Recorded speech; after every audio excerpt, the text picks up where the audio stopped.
العالمین۔ صدق اللہ العظیم و صدق رسولہ النبی الکریم۔ مجاہد اکرام، قابل احترام سامعین محترم، تمام تر تعریفیں اس اللہ رب العزت کے لیے جو ہمارا خالق ہے، جو ہمارا مالک ہے، جو ہمارا رازق ہے، بلکہ تمام تر تعریفیں اس رب العالم بنا کے بھیجا، رؤوف الرحیم بنا کے بھیجا، مہربان بنا کے بھیجا، شفقت محبت کرنے والا بنا کے بھیجا، ہم جیسے بٹکے ہوں کو سیدھا راستہ راہ مستقیم پہ چلانے والا بنا کے بھیجا۔ میری مراد میرے اور آپ کے پیارے نبی حضرت محمد الرسول اللہ صلی اللہ علیہ وسلم پر۔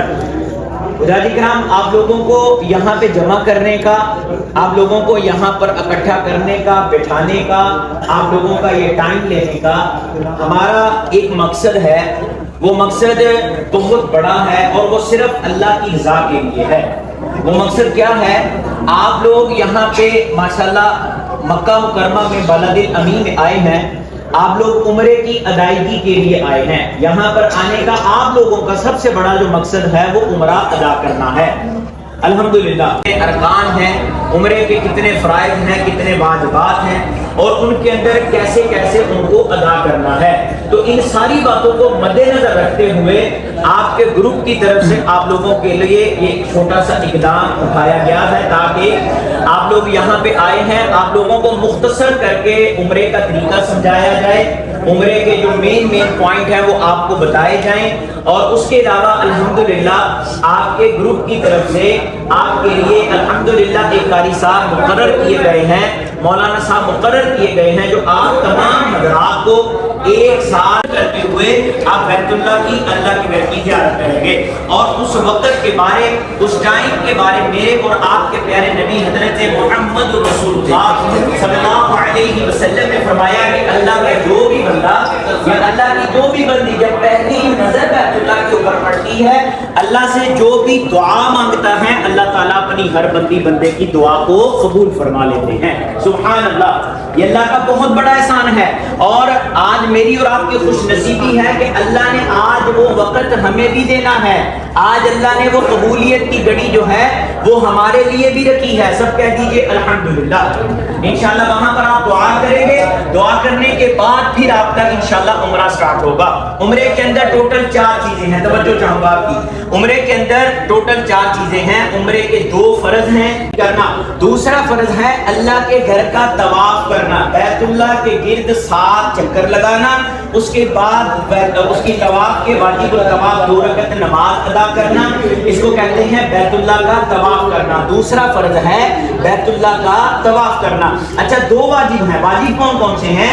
سب سے پہلا واجب ہے صفا مروہ کی سعی کرنا۔ ایک طرف صفا پہاڑی ہے، دوسری طرف مروہ پہاڑی ہے، جس کے درمیان میں چکر لگائے جاتے ہیں، 7 چکر لگائے جاتے ہیں، جس کو عربی میں کہتے ہیں سعی کرنا، جو حضرت اما ہاجرہ رضی اللہ تعالی عنہا کی سنت کو ادا کیا جاتا ہے اور وہ حج اور عمرے کا حصہ ہے، اس کو کہتے ہیں صفا مروہ کی سعی کرنا، پہلا واجب۔ دوسرا واجب ہے بال کٹوانا، حلق کروانا، مردوں نے بھی عورتوں نے بھی، الگ الگ طریقہ مختصر، اور یہ صرف بیت اللہ کے 7 چکروں کے دوران کیا جاتا ہے، نہ اس سے پہلے نہ بعد میں کرنے کی ضرورت نہیں ہے، صرف جب 7 چکر لگائے جاتے ہیں تب یہ عمل کیا جاتا ہے۔ اس کو بولتے ہیں استوا کرنا۔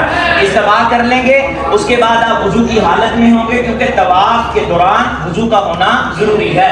آپ وضو کی حالت میں ہوں گے، پھر اللہ کے گھر کا طواف شروع کریں گے۔ اچھا، بیت اللہ کا طواف شروع کہاں سے ہوتا ہے؟ بیت اللہ کے ٹوٹل 4 کونے ہیں۔ آپ ماشاءاللہ جو پہلے آ چکے ہیں وہ گناہگار آنکھوں کے ساتھ زیارت کر چکے ہیں، باقی جو نہیں آ چکے کتابوں میں تصویروں میں دیکھ چکے ہیں۔ بیت اللہ کے ٹوٹل 4 کونے ہیں، چاروں کونوں کے الگ الگ نام ہیں، الگ الگ نسبت۔ کیا کیسے نام ہے؟ سب سے جو پہلا کونا ہے اس کا نام ہے حجر اسود، پہن لیا جا سکتا ہے، یا حجر اسود کا استلام دور سے کھڑے ہو کر اس طرح دونوں ہاتھوں کو بھی بلند کر سکتے ہیں، ایک ہاتھ سے بھی کر سکتے ہیں، حجر اسود کی طرف اشارہ کرنا اور پڑھنا بسم اللہ اللہ اکبر وللہ الحمد۔ کیا پڑھنا ہے؟ بسم اللہ اللہ اکبر وللہ الحمد۔ اچھا، آپ آج جو ہیں اپنے گروپ کے اندر جائیں گے، ایک گروپ ہوگا پورا، تو آپ لوگ آج دور سے کھڑے ہو کر استلام کریں گے۔ اس کی پہلی ریزن یہ ہے کہ پورے گروپ کے اندر ہیں، دوسری ریزن یہ ہے کہ وہاں پر رش بہت زیادہ ہوتا ہے، کراؤڈ بہت زیادہ ہوتا ہے، اور تیسری ریزن یہ ہے کہ بیت اللہ کے غلاف کو اور حجر اسود ملتزم رکن یمانی کو پانچوں نمازوں کے ٹائم خوشبو لگائی جاتی ہے۔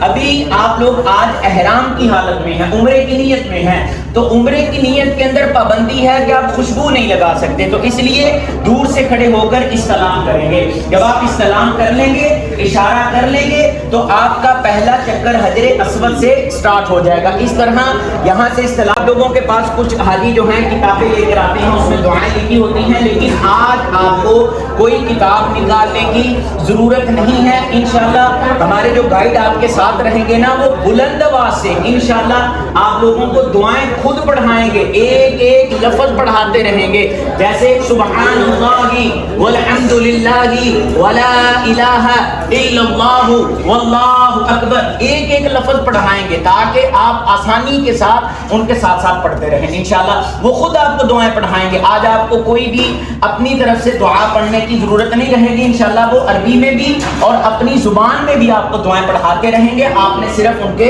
ساتھ ساتھ پڑھتے رہنا ہے۔ اچھا، جب آپ حجر اسود سے آپ استلام کر کے پورا چکر لگائیں گے، اس طرح پورا چکر لگا کر جو حجر اسود سے پیچھے والا کونا ہے، حجر جامع دعا ہے، اور وہ اللہ کے پیارے محبوب پیغمبر صلی اللہ علیہ وسلم کی سنت ہے۔ وہ کون سی دعا ہے؟ ربنا آتنا فی الدنیا حسنۃ وفی الآخرۃ حسنۃ وقنا عذاب النار۔ ایک مرتبہ بلند آواز سے پڑھیے، ربنا آتنا فی الدنیا حسنۃ وفی الآخرۃ حسنۃ وقنا عذاب النار۔ یہ دعا رکن یمانی سے حجر اسود تک کا جو درمیانی حصہ ہے، اس کے اندر پڑھنا اللہ کے پیارے محبوب کی سنت ہے، اور یہ 7 چکروں میں پڑھی جاتی ہے۔ جب آپ یہ دعا پڑھتے ہوئے حجر اسود کے سامنے آ جائیں گے، آ کے پھر استلام کریں گے، آپ کا دوسرا استلام ہوگا اور ایک چکر مکمل ہو جائے گا۔ اچھا، ٹوٹل کتنے چکر لگانے ہیں؟ 7 چکر ٹوٹل ہیں۔ جو پہلے 3 چکر ہیں نا، اس کے اندر مرد حضرات نے ایک اور عمل کرنا ہے، وہ بھی اللہ کے نبی کی سنت ہے، اس کو عربی میں بولتے ہیں رمل کرنا۔ رمل کا مطلب ہے تھوڑا سا اکڑ کے چلنا، پہلوانی چال چلنا، کسی کو تکلیف نہ دیتے ہوئے، اور یہ عمل صرف مرد حضرات کے لیے ہے۔ جدھر رش ہے، کراؤڈ ہے، آپ کو لگ رہا ہے کہ یہاں پہ کسی کو تکلیف ہوگی، تو اپنی نارمل سپیڈ کے اندر چل سکتے ہیں۔ یاد رکھیے گا، یہ جو جس شہر کے اندر آج میں اور آپ موجود ہیں نا، یہاں پہ کسی کو بھی تکلیف نہیں دینی ہے۔ وَمَن دَخَلَهُ كَانَ آمِنًا، یہ امن والا شہر ہے، اس کو امن والا شہر آ جائیں گے حجر اسود کے سامنے، آ کے استلام کریں گے، تو آپ کا وہ 8واں استلام ہو جائے گا، اور آپ کے 7 چکر جو ہیں وہ مکمل ہو جائیں گے۔ اچھا، ابھی آپ کے صرف 7 چکر مکمل ہوئے ہیں، طواف مکمل نہیں ہوا۔ طواف مکمل کیسے ہوتا ہے؟ وَاتَّخِذُوا مِن مَّقَامِ إِبْرَاهِيمَ مُصَلًّى، 2 رکعت نماز ہے جو واجب الطواف نفل نماز ہے، اور جب تک وہ 2 رکعت نماز ادا نہ کی جائے، اس وقت تک طواف مکمل نہیں ہوتا۔ بے شک وہ عمرے کا طواف ہے، بے شک وہ سادہ طواف ہے، بے شک وہ حج کا طواف ہے، بے شک وہ طواف زیارہ ہے، طواف افاضہ ہے، الوداعی طواف، کوئی بھی طواف جب تک 2 رکعت نماز ادا نہ کی جائے، اس وقت تک طواف مکمل نہیں ہوتا۔ وَاتَّخِذُوا مِن مَّقَامِ إِبْرَاهِيمَ مُصَلًّى، اگر وہ 2 رکعت نماز مقام یہ بتا رہے تھے کئی بار ایسا ہوتا ہے بھیڑ میں دکان جاتے ہیں، حاجی بولتے ہیں بھائی صاحب نے عمرہ نہیں کیا، تو آپ لوگ اس کو یہ کہتے ہیں آج زیادہ ہو، اور اس سے بھی ضروری بات ہے آپ سب کے پاس آپ کی فیملی ہے، آپ کی اپنی فیملی کا بہت زیادہ خیال رکھنا ہے، ہمیں جو صورتحال ہے کبھی ایسا نہیں چلائے، یہی صورتحال ہے، ہمیں صورتحال ہوگا تعلیم کے بعد آپ کے ساتھ یہ مثالی کے ساتھ رہیں گی، ہماری ساتھ یہ مثالی رہے گی، ہر کوئی بہترین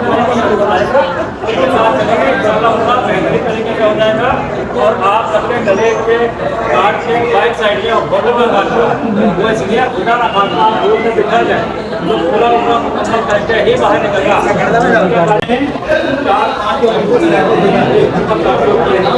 4-5 کاؤنٹر پہ جمع کروا دیں، 1 منٹ کا ٹائم ہے، کاؤنٹر پہ جلدی جمع کروا دیں، برکت دیتے ہیں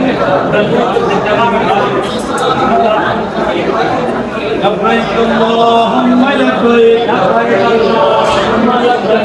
لبيك لا شريك لك لبيك لبيك لا شريك لك لبيك إن الحمد والنعمة لك والملك لا شريك لك لبيك اللهم لبيك اللهم لبيك